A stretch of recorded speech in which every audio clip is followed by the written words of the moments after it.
Dito tayo ngayon sa kulungan. Kain time na naman. Hello. Hello, Dick. Hello, Dick.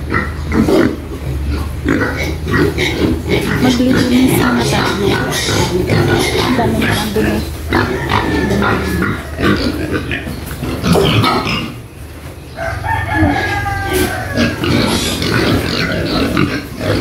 Kunti lang yung alaga namin ngayon kasi kunti lang yung anak na aming mga inahin.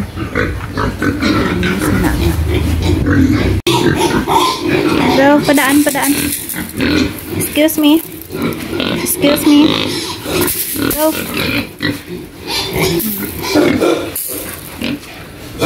Alis dyan.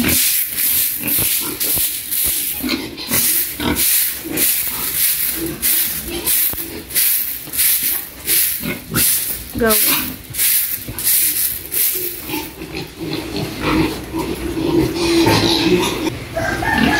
Ang dudumi nila tuwing hapon, ganito sila kadudumi. Maitim ang katawan. Ito naman. Excuse me. Tatlo lang yan sila magkakapatid.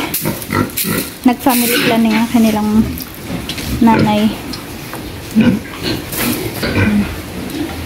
Ito naman yung kabila.